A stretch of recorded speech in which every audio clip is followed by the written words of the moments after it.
Hello mga B, may bagong bili nga pala ako. Ito guys, so, drainer siya. Pinipindot lang. Ayun. Wala kasi kaming drainer dito guys. Yung drainer lang, ay strainer lang gamit namin.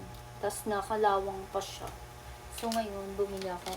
Dahil ganito yung gripo namin, hindi siya masasabit, diba? So pangit naman pag ganyan. So, gagawa ko na lang siya ng paraan.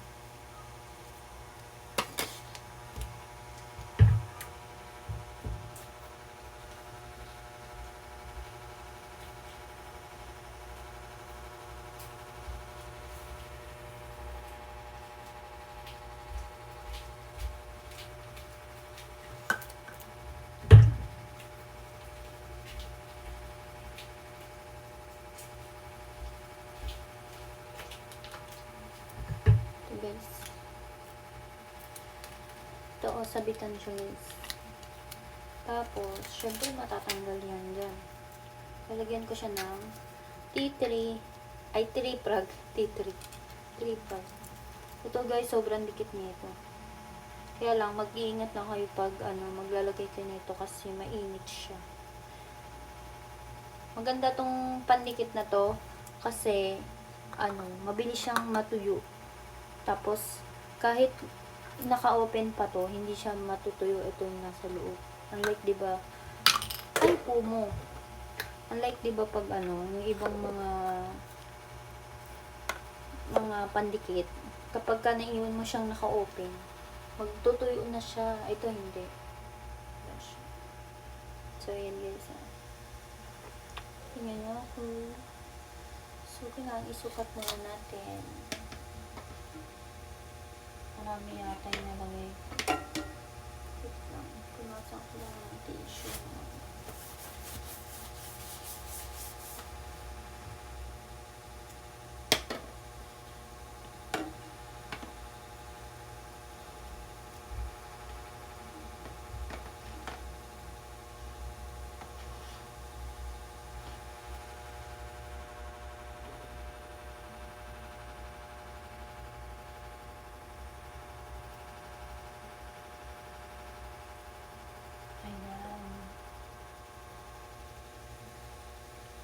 Diba? Grabe guys, sobrang dikit na ito.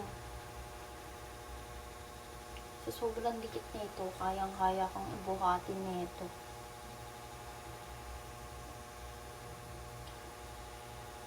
Ito guys, so, try nyo to. Grabe. Ang ganda na itong pandikit. Sobra. Yung mga dinidikit ko sa pader, hindi ako kampante na adhesive lang yung didikit niya, pandikit niya. Nilalagyan ko talaga ng tripra. Ginagamit ko nga din yan sa mga kahoy. Effective naman. Naka-filter nga pala ako guys. Kasi ang pangit ko.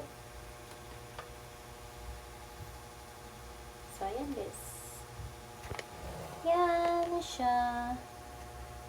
Diba? Wala kasi kami sabitan. So, tatry na natin mag-drain. Ito, hindi ko talaga to, hinihinisan para lang sa video.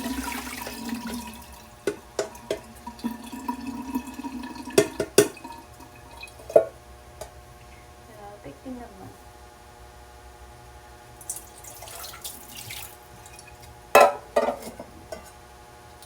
Tapos, di ba nakasabit siya, guys? Tapos, kukunin mo lang siya. Hindi na yun lahat na. Ayan. Yan siya, na-drain na siya, guys. Tapos, itatapon ko na sa basura. Ang ganda tong trash bin namin, tingnan ganyan siya, dalawang o, diba? Kita niyo yun? Hindi mo na nidawakan.